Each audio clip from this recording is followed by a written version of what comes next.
Asterisk, asterisk. When the diagnosis isn't just yours, why HIV testing is an act of love for the children we're raising asterisk. Asterisk. Welcome to Soft Girl Era, the sacred space where strong Black women unlearn survival, rediscover softness, and reclaim the joy, rest, and freedom they deserve without guilt, without apology, and without explanation. I'm your host, LeAnne Dolce, pronounced Dolce, like sweet softness whispered in French. And I'm your guide from burnout to boundaries, from doing to being, from strong to soft and loving every second of it. Today, I had the profound honor of sitting down with Jacqi Merritt, a woman whose story will shake you, humble you, and ultimately inspire you to think differently about HIV, about family, and about what it really means to protect the people we love. Jacqui is a warrior, a survivor, 7 years clean and sober, and someone who has turned her pain into purpose. She's living proof that intergenerational harm does not have to be the final story. And she's here to tell us why thinking positive, getting tested, is not just about you, it's about every child who loves you, depends on you, and is watching you. Jacqui's courage to speak her truth is changing lives, breaking cycles, and giving voice to the silent suffering of children who carry the weight of their parents' illnesses long before they understand what it means. There's a belief that's been sitting quietly in our communities for decades, and it's time we call it out. A lot of people still treat HIV as something that only belongs to the person whose name is on that lab result. It's seen as an adult issue, a private matter, something that stops at the carrier. But here's the truth Jacqui shared with me, and it's a truth backed by research, by lived experience, and by the tears of too many children who grew up too fast. HIV is a family disease, emotionally, socially, and often economically. When parents get sick, the kids carry the weight. They become caregivers too early, they lose their childhood, and they carry trauma that can last a lifetime. Jacqui was 9 years old when her mom first got sick. She didn't know what it was, but by the time she turned 12, she became the mom of her mother's 8 other kids. Her mother was sick, traumatized, and then projecting her pain, and Jacqui, who was a splitting image of her, became the target of verbal and physical abuse. Her mother needed her and hated her for it. That emotional burden, that weight of being needed and rejected at the same time, pushed Jacqui into alcoholism. And today, she stands 7 years clean and sober, not because the pain disappeared, but because she chose healing over repeating the cycle. That's why Jacqui says, thinking positive, get tested.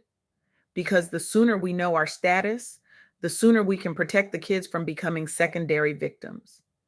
Let me share 3 insights from my conversation with Jacqui. Insights that are grounded in research, in real stories, and in the kind of truth that changes lives. First, HIV is a family and community issue, not just an individual diagnosis. When a parent or caregiver becomes ill, kids may be forced into adult roles too early, caring for siblings, managing the home, dealing with financial and emotional instability.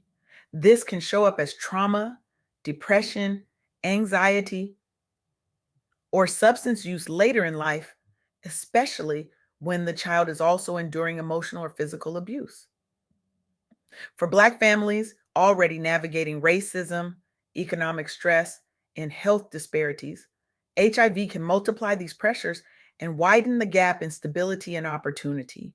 There's research published by Genesis Publications that looked at mother to child HIV transmission, and it found that more than 90% of new HIV infections in children come from vertical transmission. When HIV passes from a mother to her baby during pregnancy, birth, or breastfeeding. Many of these children live in African diaspora communities. The research reports that with proper testing and treatment, the risk of mother to child transmission can be reduced to below 2%, dramatically lowering the number of children born with HIV. Regions that scaled up testing and antiretroviral therapy for pregnant women saw a major decline in pediatric HIV cases, demonstrating the direct link between parental testing and children's health and survival. But here's what the numbers don't tell you. Historically, mothers, especially in African and Black communities, have carried the dual burden of caring for families and carrying the stigma of HIV. Many face judgment, abandonment, or violence if their status became known. This created a culture of silence where fear of knowing felt safer than getting tested. Imagine being a mother already stretched thin by poverty, systemic racism, and the daily grind of survival, and then being told you have HIV. The shame alone could kill you before the virus ever does. And when mothers carry that shame in silence, their children become the invisible casualties. As programs began centering maternal testing and care, health systems were forced to confront the reality that children are often the hidden victims of adult denial, stigma, and structural neglect. These efforts stand as proof that testing is an act of protection for children, not just a medical procedure for adults. Second insight: early testing and treatment protect children's futures, not just adults' health. Getting tested is not just about knowing your status, it is about preventing kids from losing their parents emotionally, physically, and economically. When adults know their status early, they can start treatment sooner, reduce the risk of transmitting HIV to partners or children, and stay healthier and present longer for their families. Thinking positive is about being proactive, not pessimistic, facing the truth early so kids don't have to pay the highest price. A prospective cohort study in South Africa followed mothers of HIV exposed, uninfected infants and compared them with mothers of infants not exposed to HIV. The focus was on caregiver burden, the physical, emotional, and financial strain of caring for a child while also managing HIV related health issues and stigma. Mothers living with HIV had to juggle their own health appointments and medication, frequent clinic visits for their infants, and social stigma and fear of disclosure.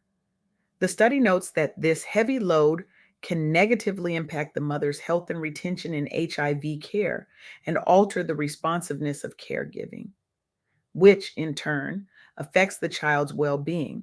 Children in these settings may experience less consistent emotional and physical care due to the mother's stress, fatigue, and mental health challenges. For many Black women globally, especially in under resourced communities, HIV came on top of poverty, gender based violence, and systemic racism. They were expected to carry families, hold communities together, and survive in systems not designed for them. This research gives language and data to what women like Jacqui's mother experienced. They needed help, but instead carried shame and isolation, which often spilled out as anger, neglect, or abuse toward children. The study found that unmanaged caregiver burden can harm both mothers and children, contributing to poor adherence to treatment and weaker caregiver child interactions. Conversely, when mothers receive adequate support and remain engaged in care, their children experience better emotional, developmental, and health outcomes. Think about that for a moment. When we support the mother, we save the child. When we leave the mother to suffer alone, we condemn the child to a childhood marked by instability, fear, and premature responsibility. Third insight: unhealed family trauma around HIV can echo across generations, but healing is possible. Children who grow up in homes marked by untreated HIV, secrecy, and abuse often internalize shame and stigma, turn to coping mechanisms like alcohol or drugs, and repeat cycles of silence and denial in their own adult lives. Jacqui's 7 years of sobriety show that intergenerational harm does not have to be the final story. Therapy, peer support, Open conversations about HIV and community based programs can support both parents and children in healing, rebuilding trust, and breaking patterns. A qualitative study using a life course approach examined how women living with HIV experience changes in control over their lives, relationships, education, and work over time. It especially highlights the experiences of girls and young women in families affected by HIV and how inequalities are amplified. Women living with HIV reported loss of control and planning over their lives, deterioration in the quality of relationships, including within families, and limited access to education, training, and work.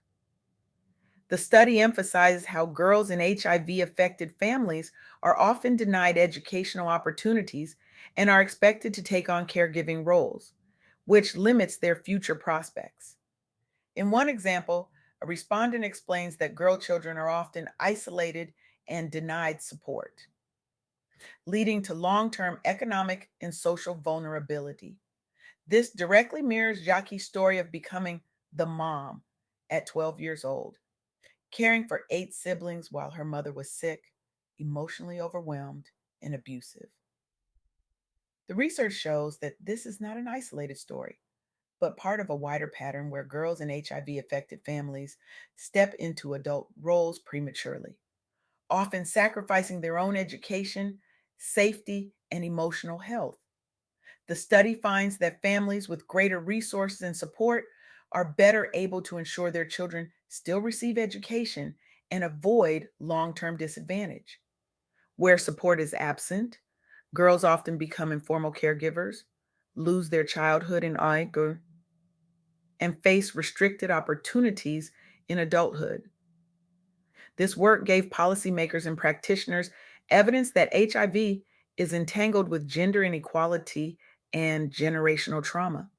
It helped frame HIV programs in terms of life course and family outcomes, not only viral load suppression, emphasizing the need to keep girls in school and out of premature caregiving roles. The study supports advocacy for family centered interventions, including educational support and social grants for children in HIV affected homes, and programs specifically aimed at girls in these families, recognizing their increased risk of dropping out of school, early motherhood, or to unsafe relationships.